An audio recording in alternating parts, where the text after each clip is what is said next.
After 40 years on this bench, I thought I had seen every kind of pain, every type of hardship that could walk through my courtroom doors. But on that cold Tuesday morning in March, a woman walked in carrying a burden so heavy, so unimaginably cruel, that it broke something inside me. What she told me about where she had been just 24 hours earlier, what had happened to her in the moment she should have been grieving, I still get tears in my eyes thinking about it. And when I heard the full story, when I understood what the universe had done to this poor soul, I had to make a decision that went beyond the law. Let me tell you exactly what happened that day, because this is a story about compassion, about humanity, and about what we owe each other when life delivers its cruelest blows. But before I tell you this whole story, do me a favor. Hit that subscribe button and drop a comment telling me where you're watching from, because what I'm about to share with you is something that needs to be heard. Trust me, you won't want to miss a single word of this. I've been a municipal court judge in Providence, Rhode Island, since 1985. That's 40 years of seeing people on their worst days, 40 years of listening to stories that would break your heart or make you believe in the goodness of humanity all over again. Every morning I wake up at 5:30. I make my coffee, strong and black, no sugar, just the way my father taught me when I was a boy. My father came to this country from Italy with nothing but $8 in his pocket and a dream that his children would have opportunities he never had. He worked construction his entire life, and he taught me something I've never forgotten. He said, "Frank, when you have power over people, that's when your character is tested. Use it wisely. Use it with mercy." I get to the courthouse every morning at 8:15 sharp. My clerk, Christina, has been with me for 23 years, and she knows my routine better than I do. She has my case files organized on my desk. She knows I need those first few minutes with my coffee to center myself before I put on the robe, and she can read my mood just by the way I walk through the door. That Tuesday morning, March 14th, I remember walking in and feeling the cold seeping into my bones. It was one of those bitter New England mornings where the wind comes off the water and cuts right through you. Christina looked up when I came in and said good morning. She had that look on her face, the one she gets when she knows we have some tough cases ahead. I asked her what we had on the docket, and she handed me the files.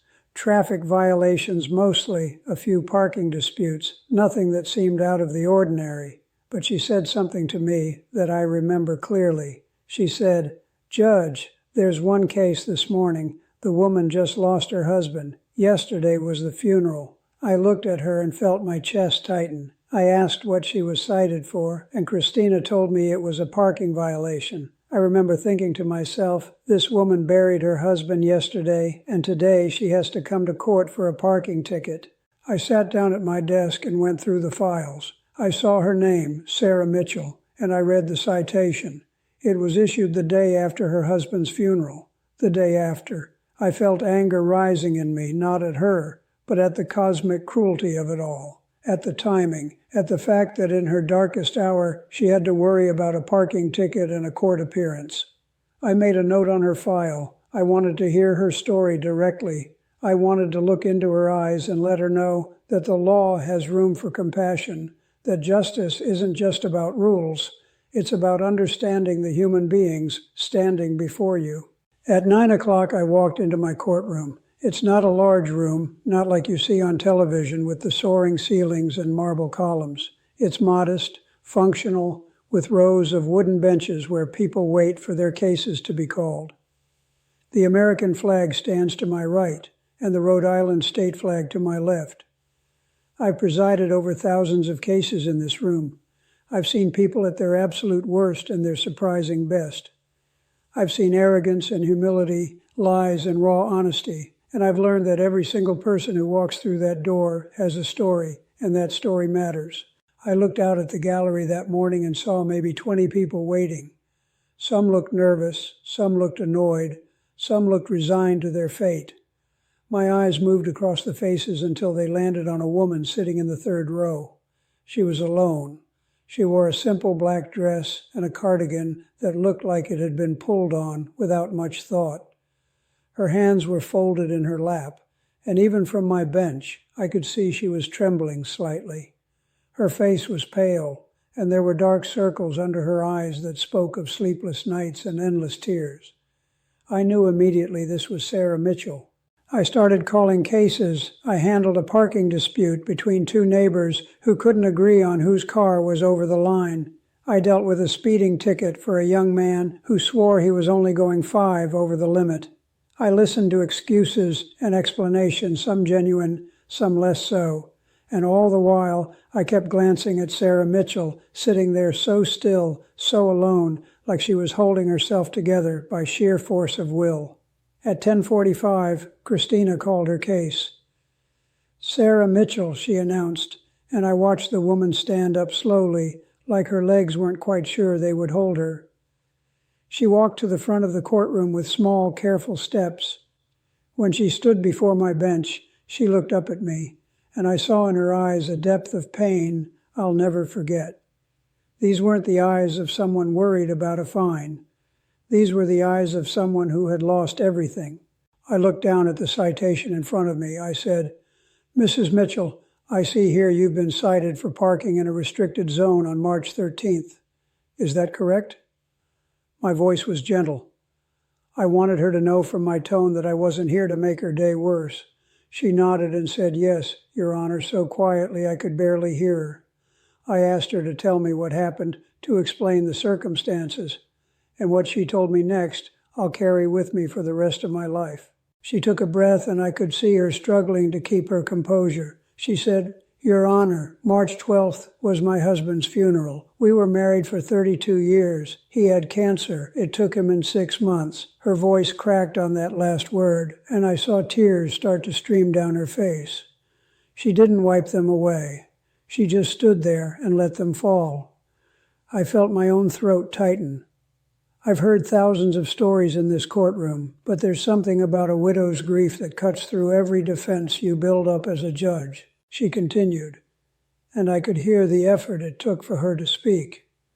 The funeral was at St. Mary's Church. My son drove in from Boston. My daughter came from Connecticut with her 2 children. We buried Michael at Swan Point Cemetery, the place where we used to walk on Sunday afternoons when things were good, when he was healthy. She stopped and closed her eyes, and I gave her time. I didn't rush her. In my courtroom, people get the time they need to tell their truth. After the burial, she went on, everyone came back to our house. My house. I can't call it our house anymore, can I? She looked at me with such lost confusion that I felt my heart break a little. People brought food. They told me stories about Michael. They meant well, but all I wanted was for everyone to leave so I could be alone with my grief. By evening, everyone was gone. My children wanted to stay, but I sent them home. I told them I needed to be alone. I leaned forward, listening to every word. I said, "Mrs. Mitchell, I'm so sorry for your loss. Please take your time." She nodded and wiped her eyes with a tissue she pulled from her purse. "That night," she said, "I couldn't sleep. I couldn't be in our bedroom. Everything there reminded me of him, his reading glasses on the nightstand, his robe hanging on the back of the door. I couldn't breathe in there. So at 2 a.m, I got in my car and I just drove." I understood that immediately. I've been married to my wife Joyce for 48 years. I can't imagine losing her. I can't imagine that kind of emptiness. I nodded for her to continue. "I drove to the places we used to go together," she said. "I drove past the restaurant where he proposed to me 40 years ago. I drove past the hospital where both our children were born. I drove past the park where we used to take them when they were little, and then I drove to the cemetery." She paused and took a shaky breath. "I parked outside the gates. They were closed, of course. It was 3 a.m, but I could see where we had buried him just hours before. I could see the fresh earth, and I sat in my car, and I talked to him. I told him I didn't know how to do this without him. I told him I was scared. I told him I was sorry for every argument we ever had, for every time I was impatient or unkind. I told him I loved him. The courtroom was absolutely silent. I could hear the clock on the wall ticking. I could hear someone in the back row sniffle quietly. I don't know how long I sat there, Mrs. Mitchell said. Maybe an hour, maybe two. I lost track of time. When I finally looked up, the sun was starting to rise, and that's when I saw the parking enforcement officer writing me a ticket. I was parked in what I guess is a restricted zone right outside the cemetery gates. I got out of my car and I tried to explain. I told him I had just buried my husband. I told him I wasn't thinking clearly, but he said he had to write the ticket. He said he was sorry, but rules are rules. I felt something hot surge through my chest. Anger, pure and simple, not at Mrs. Mitchell, at a system that could be so cruel, so inflexible in the face of human suffering. I looked down at the citation again. The parking enforcement officer's signature was there. The timestamp showed 5:37 in the morning on March 13th, less than 12 hours after she had buried her husband. I looked back up at Mrs. Mitchell and I said, "Ma'am, let me make sure I understand this correctly. You buried your husband on March 12th. That night, overcome with grief, you drove to the cemetery in the early morning hours to be near him. And while you were sitting in your car, grieving, trying to find a way to go on, you were given a parking ticket." She nodded. "Yes, Your Honor," she whispered. "And the fine is $75, which I know isn't a lot of money, but right now, with the funeral expenses and the medical bills we're still paying, it feels like a mountain." I sat back in my chair and I had to take a moment. I've presided over thousands of cases. I've seen people try to manipulate the system, lie their way out of tickets, make up elaborate excuses for why the rules shouldn't apply to them. But I've also seen genuine hardship. I've seen people struggling against circumstances that would break most of us. And I've learned that my job isn't just to enforce the law mechanically. My job is to administer justice with wisdom and mercy. Now let me pause here for just a second. I need to ask you something. Have you ever experienced a loss so profound that you couldn't think straight?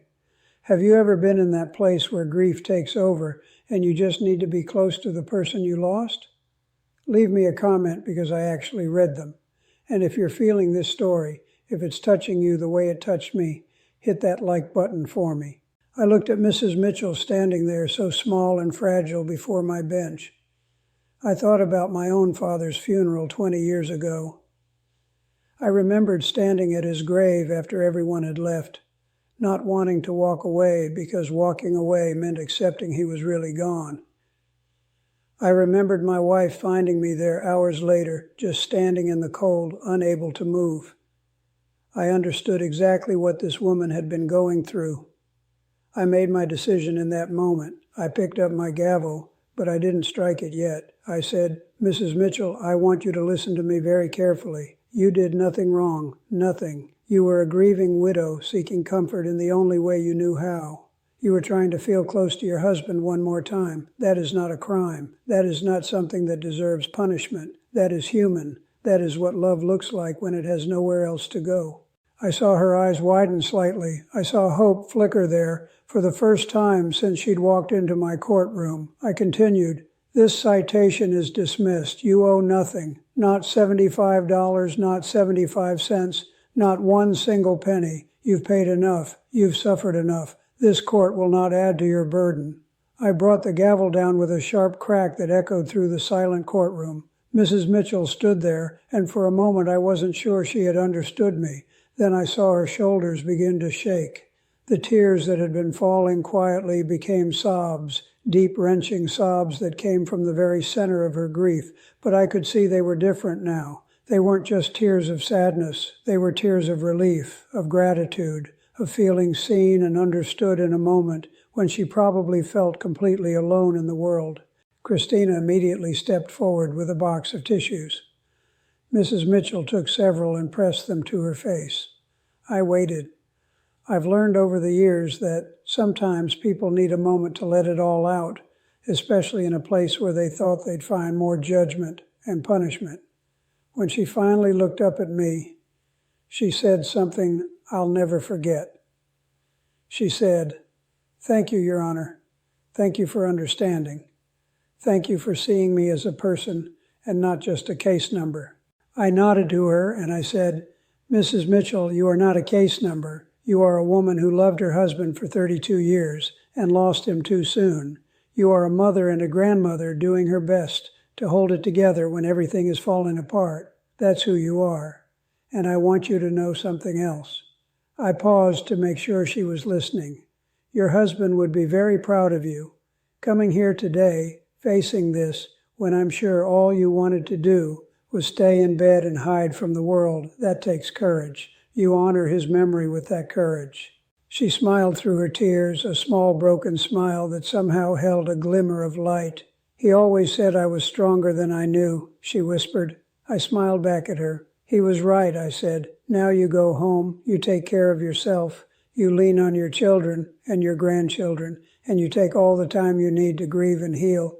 This court case is over." She thanked me again 3 or 4 times, and then she turned and walked back down the aisle. I watched her go, and I saw several people in the gallery reach out to touch her shoulder or hand as she passed. Small gestures of comfort from strangers who had witnessed something real and human in a courtroom. After she left, I sat there for a moment before calling the next case. I thought about the parking enforcement officer who had written that ticket. I understood he was doing his job. I understood that rules exist for a reason. But I also understood that rules without compassion become tyranny. Laws without mercy become oppression. My father taught me that. He said the letter of the law is important, but the spirit of the law is what matters. The spirit is about fairness, about decency, about recognizing that we're all human and we all stumble and fall sometimes. I called the next case, and then the next, moving through the morning docket. But my mind kept returning to Sarah Mitchell. I kept seeing her face, the pain in her eyes, the way her whole body seemed to carry the weight of her grief. And I kept thinking about that parking ticket written at 5:37 in the morning outside a cemetery gate. What kind of society do we live in where that happens? What kind of system are we running? At noon, we broke for lunch. I went back to my chambers and sat at my desk with the sandwich Joyce had packed for me that morning, but I couldn't eat. I kept thinking about the case. Christina knocked on my door and came in. She looked at me and said, "That was the right call, Judge." I nodded. "I know it was," I said. "But it makes me angry, Christina. It makes me angry that she had to come here at all. It makes me angry that nobody along the way, from the officer who wrote the ticket to the clerk who processed it, nobody stopped and said, 'Wait a minute, this isn't right.'" Christina sat down across from me. She's been with me long enough to know when I need to talk something through. "You can't fix the whole system," she said gently, "but you can make sure that in your courtroom, compassion wins. You did that today. That woman will never forget what you did for her."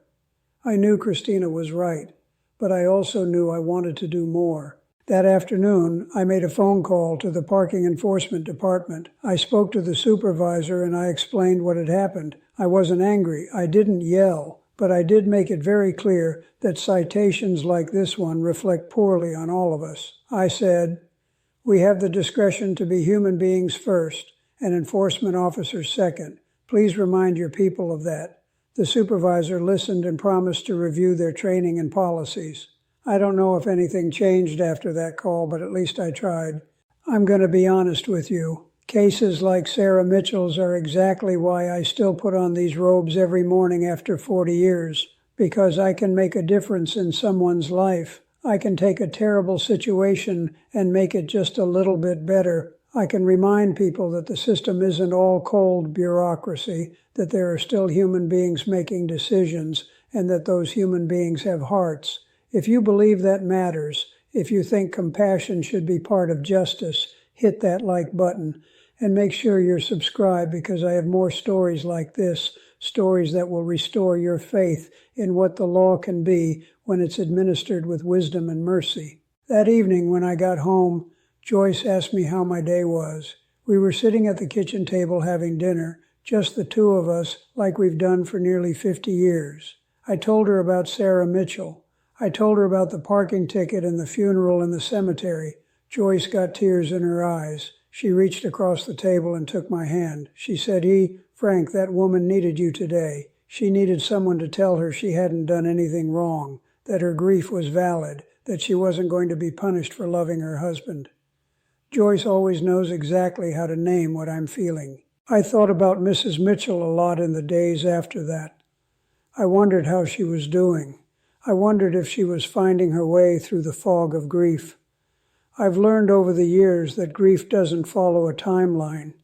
It doesn't care about your schedule or your obligations. It comes in waves, sometimes gentle, sometimes crushing, and all you can do is ride them out and trust that eventually the waves will get smaller and farther apart. About 3 weeks later, I was in my chambers going through some paperwork when Christina came in with an envelope. She said, "Judge, this came for you." I looked at the return address and saw it was from Sarah Mitchell. I opened it carefully and pulled out a handwritten letter on simple stationery. The handwriting was shaky but legible.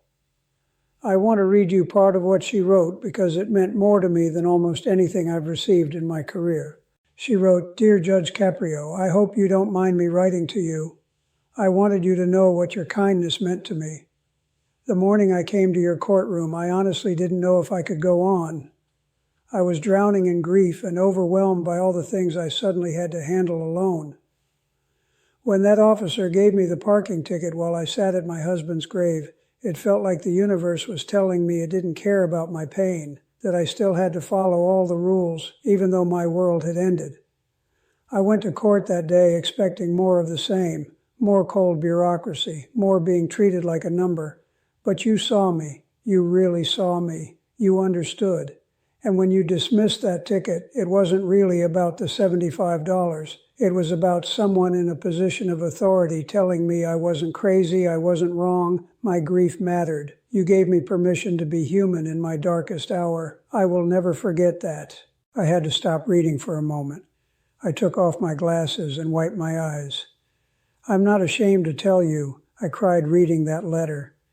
After 40 years on the bench, you'd think I'd have thicker skin, but I don't. I don't ever want thicker skin, if it means I stop feeling the weight and the gift of this work. Her letter continued, "I wanted you to know that I'm doing better. Some days are still very hard, but I'm finding my way. My daughter convinced me to join a grief support group at the community center, and that's helping. I'm learning that grief is love with nowhere to go, and that's okay. It means I love deeply, and that's not something to be ashamed of. You helped me understand that.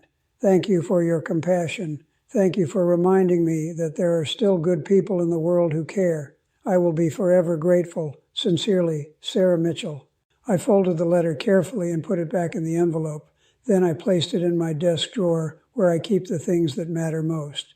Letters from people whose lives I've touched, photos of my family, a prayer card from my father's funeral, the things that remind me why I do this job and who I want to be as a judge and as a man. That night at dinner, I told Joyce about the letter. She listened with that patient, loving attention she's given me for nearly 5 decades. When I finished, she said something profound. She said, "Frank, you showed her mercy, but more than that, you showed her dignity. You treated her like her pain mattered.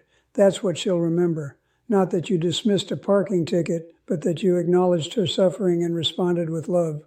Joyce has always been wiser than me. I started thinking more broadly about the role of compassion and justice. I've been doing this for 40 years, and I've seen the system work beautifully, and I've seen it fail miserably. The times it fails are usually when we forget that laws are meant to serve people, not the other way around. The times it succeeds are when judges, lawyers, police officers, and everyone else in the system remembers that we're dealing with human beings who are complicated, flawed, struggling, and worthy of dignity. I thought about some of the other cases I've handled where compassion made all the difference.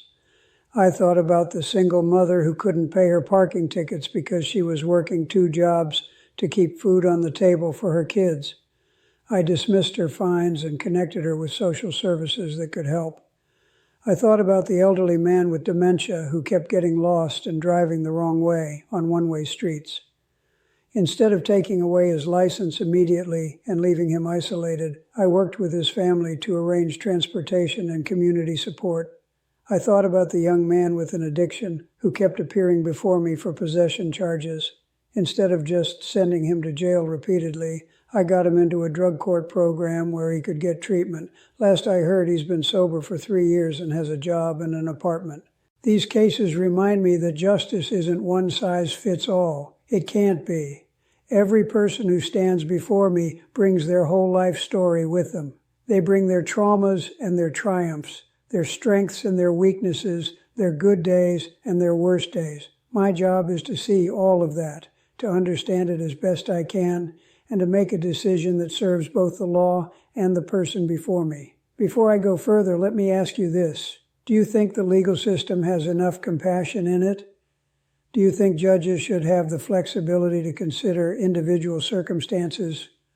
Or should the law be applied the same way every single time, regardless of context?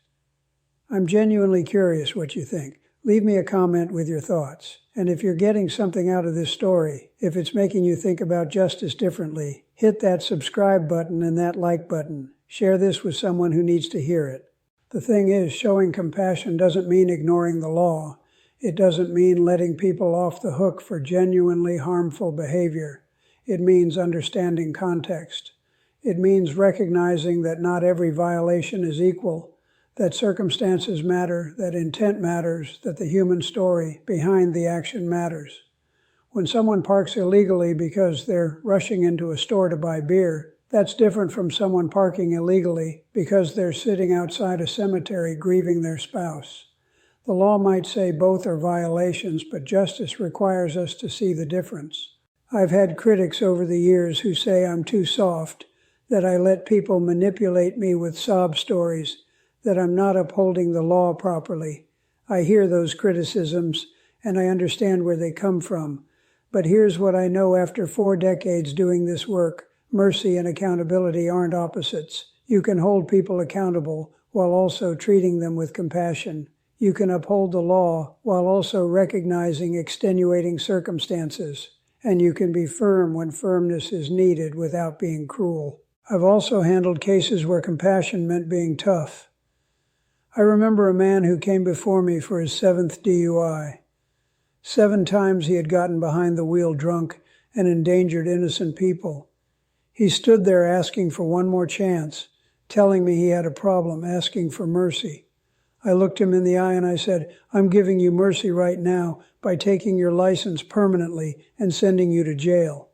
Mercy for all the people you could kill the next time you drink and drive. Mercy for your family who loves you and doesn't want to bury you. And mercy for you because you need to be stopped before you destroy yourself completely. That's compassion too. Sometimes love means saying no.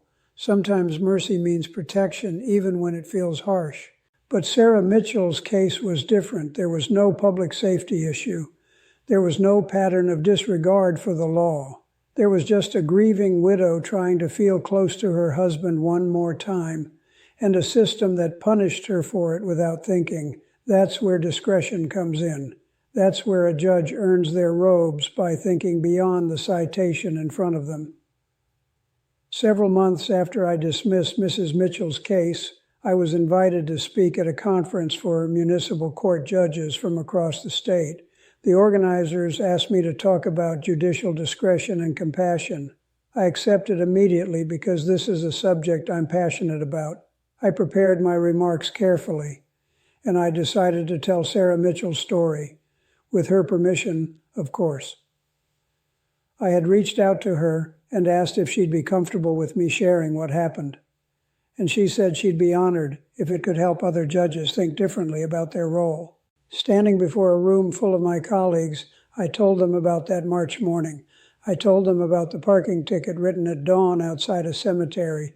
I told them about Mrs. Mitchell standing in my courtroom, barely holding herself together. And I told them about my decision to dismiss the case.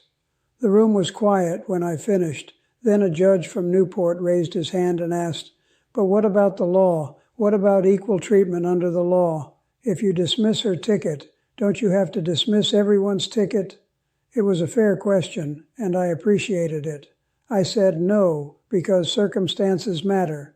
Context matters. Equal treatment doesn't mean identical treatment. It means each person gets the consideration and justice their individual situation requires. Mrs. Mitchell's case was extraordinary. She wasn't trying to cheat the system or avoid responsibility. She was grieving.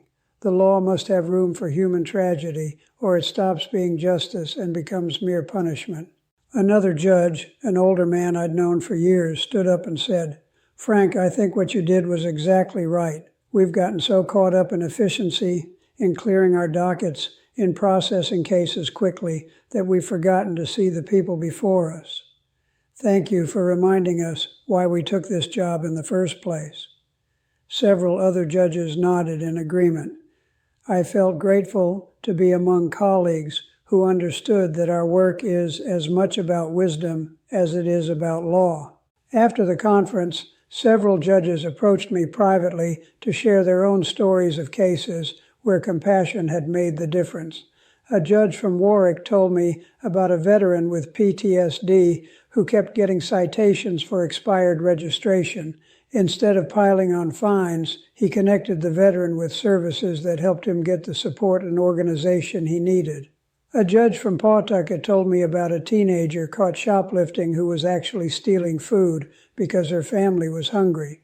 Instead of prosecution, she arranged for the family to get emergency food assistance and job placement services. These stories reminded me that I'm not alone in believing justice requires a human touch. You know what keeps me doing this job after 40 years?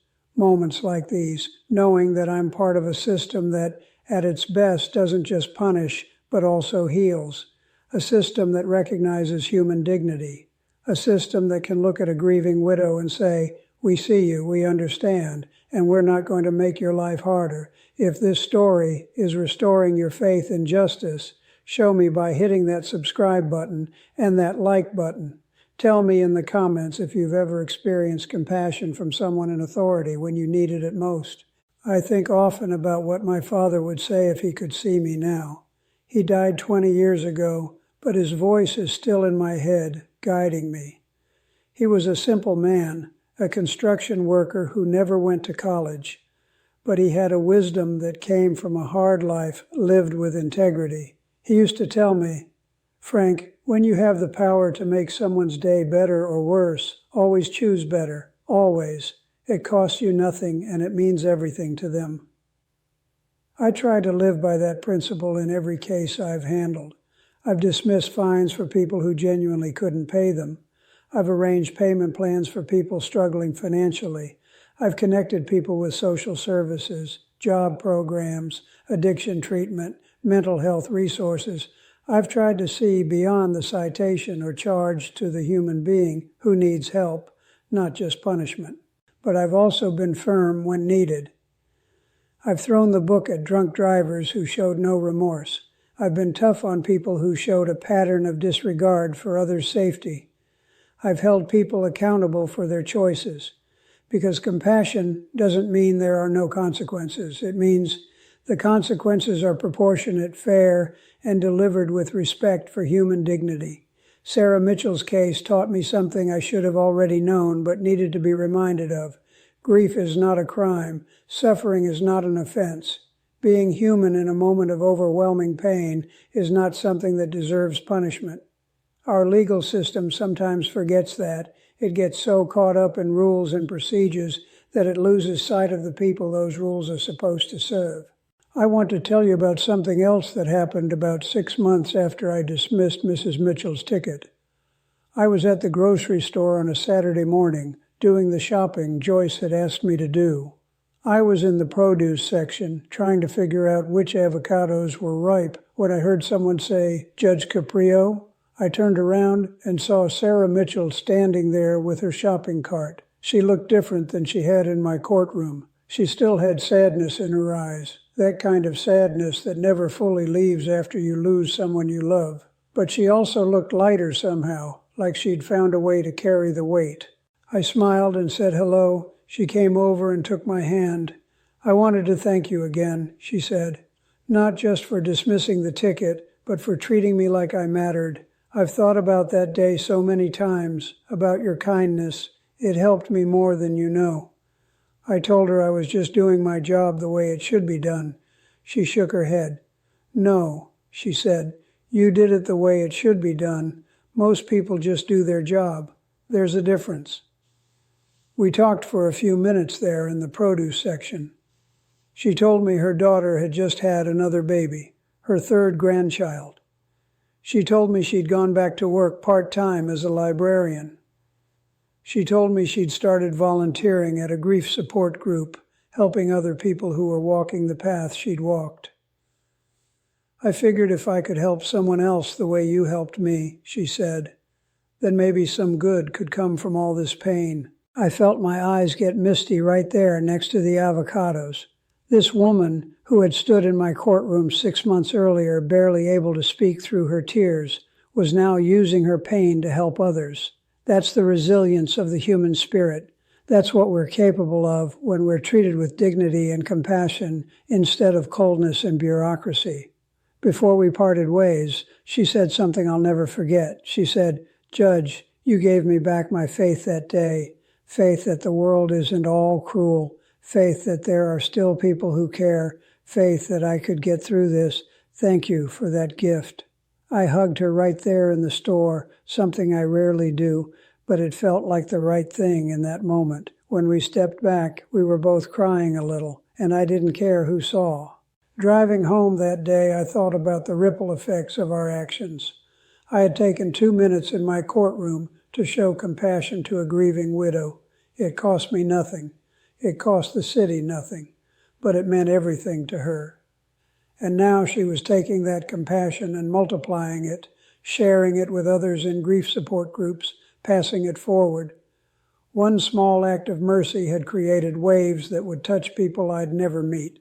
That's the power we have when we choose kindness. I also thought about all the times the system doesn't work this way. All the people who fall through the cracks because nobody takes the time to see them. All the cases that get processed mechanically without anyone asking, wait, what's the story here? What are the circumstances?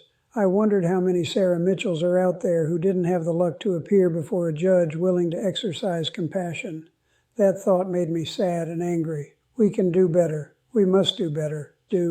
Look, I need to ask you for a favor. If this story is resonating with you, if you're seeing the importance of compassion in our legal system, I need you to share this.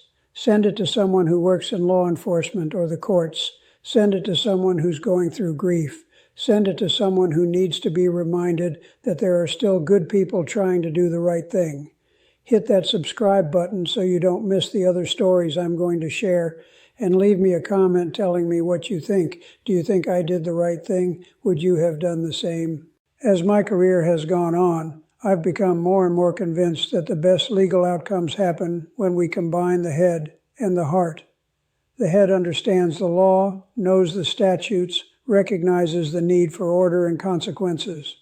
The heart understands suffering, recognizes humanity, sees the person beneath the case number. Both are necessary. A judge who operates only from the head becomes mechanical and cruel. A judge who operates only from the heart becomes arbitrary and loses credibility. But when you combine both, when you apply the law with wisdom and compassion, that's when justice truly happens. I've trained younger judges over the years, and this is what I try to teach them. I tell them, read every file carefully, look beyond the charge to the circumstances, ask questions, listen to the answers, look people in the eye, see them, and then make your decision based on both the law and your understanding of what's just in this particular situation with this particular person. Some of them get it immediately. They understand that justice is an art as much as a science. Others struggle with it. They're so worried about being perceived as soft or being reversed on appeal that they apply the law rigidly without consideration for context. I understand that fear. Early in my career, I had it too. But I learned that the cases I'm most proud of, the ones that let me sleep well at night, are the ones where I had the courage to use my discretion in service of true justice, even if it meant going beyond the strict letter of the law. Sarah Mitchell's case is one of those cases. I could have looked at that citation, applied the fine, and moved on. It would have taken 30 seconds. Nobody would have criticized me, but I would have added to the suffering of a woman who was already drowning in pain. And for what? To prove that rules are rules? To show that the law is inflexible? No. That's not justice. That's bureaucratic cruelty masquerading as law enforcement.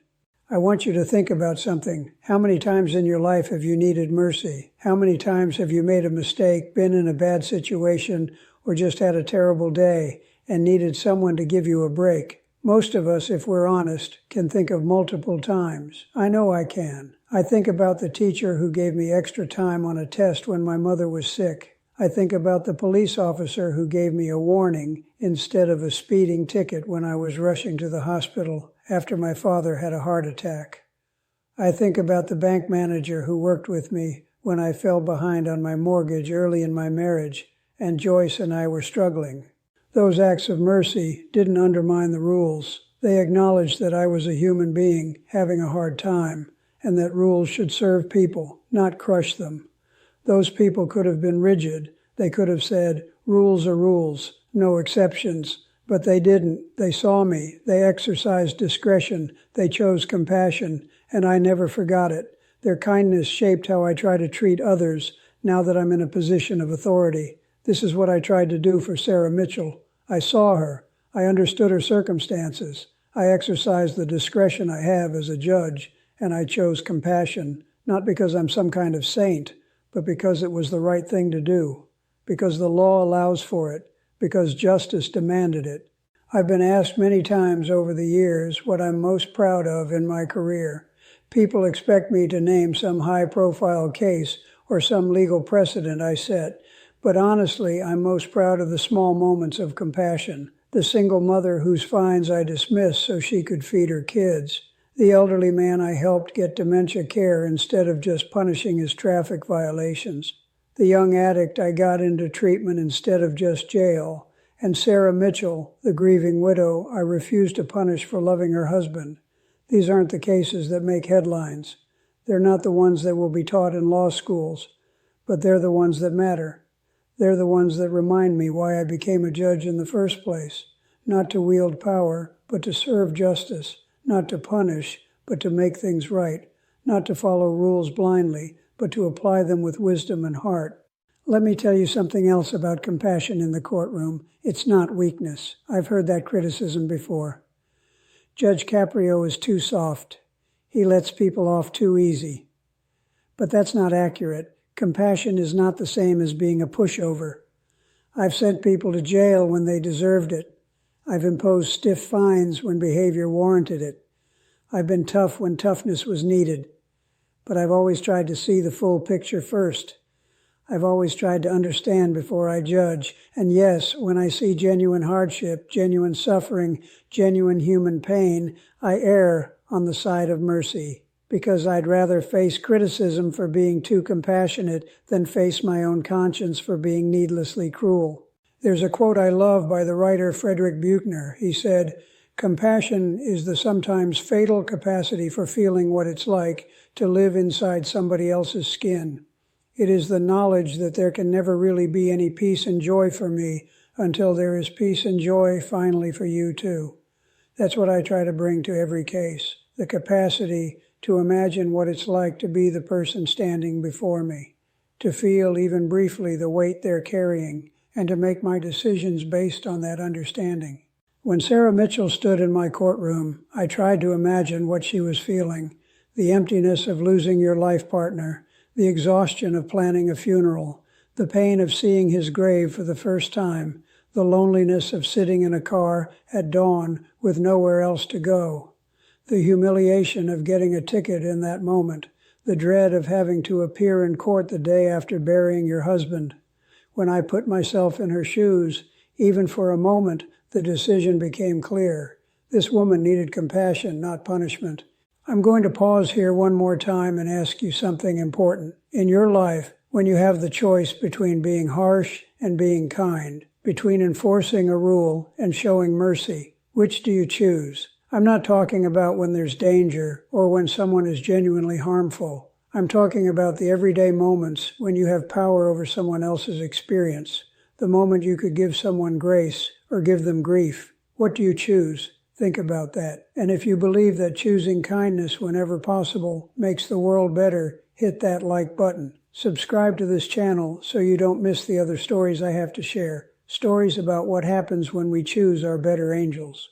You know, I'm 82 years old now. I've been doing this work since before many of you were born. And I've learned that at the end of the day, the only things that really matter are how we treated people and whether we made the world a little bit better or a little bit worse with our time here. The cases I remember, the ones that stay with me, aren't necessarily the most legally complex. They're the ones where I got to be fully human, where I got to use my position not to dominate but to serve, where I got to look someone in the eye and say, I see you, I understand, and I'm going to help. Sarah Mitchell gave me that opportunity. She walked into my courtroom carrying an unbearable burden, and I got to lighten it, even if just a little. I got to send her home knowing that the system wasn't going to kick her while she was down. I got to remind her that there's still goodness in the world, still people who care, still hope even in the darkest times. That's a gift. She gave me as much as I gave her. I also think about the message that case sent to everyone else in the courtroom that day. The 20 or so people sitting in the gallery who witnessed that interaction, they saw a judge treat someone with dignity and respect. They saw compassion in action. They saw that the legal system can work the way it should. Maybe some of them went home and told their families about what they'd seen. Maybe some of them were a little kinder to someone that day because they'd witnessed kindness. Maybe the ripples extended even further than I know. I hope so. This is why I believe so strongly in the concept of restorative justice, in the idea that our system should be about healing and making things right, not just about punishment. Don't misunderstand me. Some people need to be punished. Some behaviors require serious consequences, but many cases, maybe most cases, are opportunities for restoration, for education, for compassion, for helping people get back on track rather than just knocking them down further. Sarah Mitchell didn't need to be punished. She needed to be seen and supported. The parking ticket wasn't going to teach her anything except that the system is cruel. Dismissing it taught her that compassion still exists, that people still care, that she wasn't alone. Which lesson is more valuable? Which one makes our society better? I wish every judge, every police officer, every government official who interacts with the public would ask themselves that question. What is this person really being taught by how I treat them? Am I teaching them that the system is fair and compassionate, or am I teaching them that the system is cold and punitive? Am I building trust or destroying it? Am I part of the solution or part of the problem? These are the questions that keep me up at night sometimes, because I know the system doesn't always work the way it should. I know there are judges who are harsh for the sake of being harsh. I know there are officers who enforce the letter of the law without any consideration for circumstances. I know there are bureaucrats who say, I'm just doing my job, without thinking about the human impact of that job. And I know that those failures erode public trust, create cynicism, and make the world a little bit colder. But I also know there are wonderful people throughout the system who get it right, who lead with compassion, who see the humans before them, who use their power wisely and with mercy. I've met so many of them over the years, and they give me hope that we can do better, that we can be better, that the system can serve its highest purpose of creating justice and healing rather than just punishment and pain. So let me ask you this.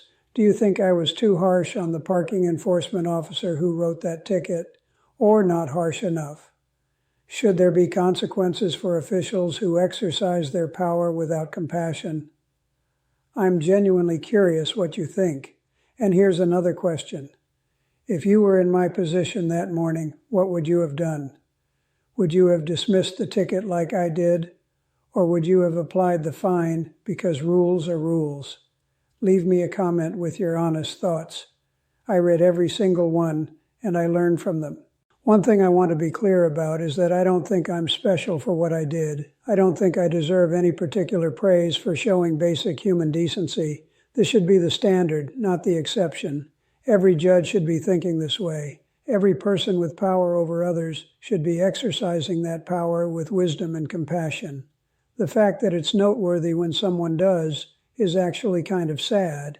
It means we've normalized cruelty and bureaucratic indifference to such a degree that kindness stands out. We can do better than that. We must do better than that. And it starts with each of us in whatever position we hold, making the choice to see people, to understand their circumstances, and to respond with compassion whenever possible. If you're a teacher, it means understanding that the kid who didn't do his homework might be dealing with chaos at home.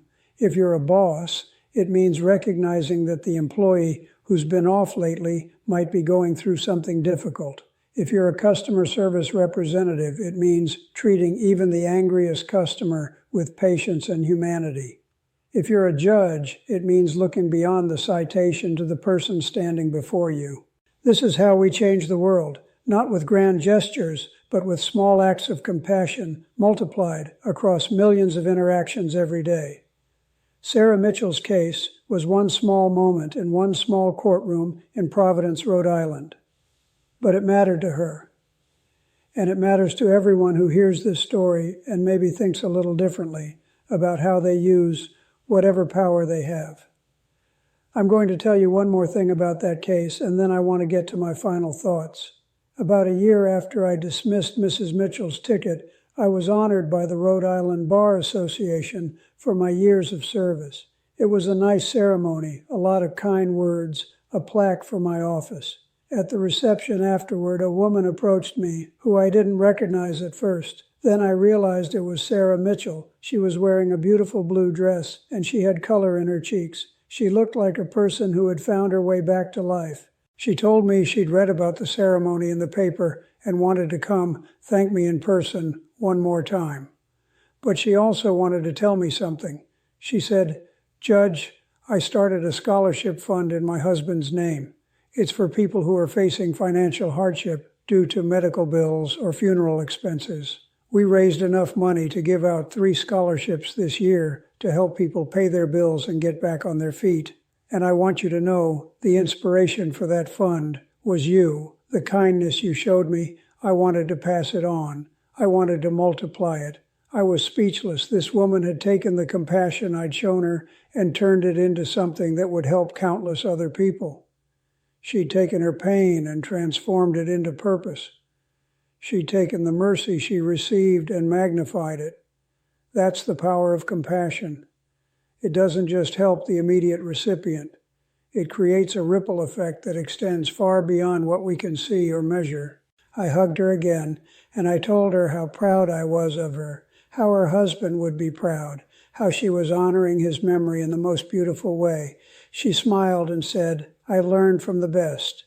I don't think I'm the best, not by a long shot, but I'm grateful that something I did on one random Tuesday morning ended up creating something so meaningful. That scholarship fund is still operating today, 5 years later. It's helped dozens of families who were drowning in medical debt or funeral costs. It's kept people in their homes. It's allowed parents to keep feeding their children. It's prevented financial catastrophe for people who were hanging on by a thread. And it all started because I chose compassion over bureaucracy in my courtroom one morning. That's what I mean when I say our small choices matter. So here's what I want to leave you with. Whether you're a judge or a teacher, a police officer or a parent, a boss or a friend, you have power in people's lives. You have the ability to make their day better or worse, to see them or ignore them, to show compassion or withhold it. Choose carefully, choose wisely, choose with your heart as well as your head, because those choices ripple out in ways you'll never fully see. They shape lives, they change trajectories, they teach lessons, they create the world we all have to live in. If this story meant something to you, if you believe in equal justice tempered with mercy like I do me a favor. Hit that like button and subscribe to this channel. Turn on that bell icon so you never miss another story from my courtroom. Share this video with someone who needs to hear this message, someone who's going through a hard time, someone who works in law enforcement or the courts, someone who believes that character matters more than cash, that compassion matters more than rules, that people matter more than procedures. and check out the next video on your screen. I've got another incredible story from my courtroom that you won't believe. It's about a veteran who appeared before me, and what happened next changed both of our lives. I promise you'll want to see it. I'm Frank Caprio. I've been on this bench for 40 years because I believe something simple. We're all equal before the law, every single one of us, rich or poor, powerful or powerless. And that law should be applied with wisdom, with discretion, and with compassion. Because we're not just enforcing rules, we're serving justice. And justice without mercy isn't really justice at all. It's just punishment. And punishment alone has never healed anyone or made the world better. Thank you for listening to my story. Thank you for caring about these things. Thank you for believing, like I do, that we can do better, be better, and create a system that serves the highest ideals of human dignity and compassion. God bless you. Take care of each other. Show kindness whenever you can. And remember, respect costs nothing, but it's worth everything. I'll see you tomorrow with another story, another lesson, another reminder of why this work matters. Until then, be good to each other.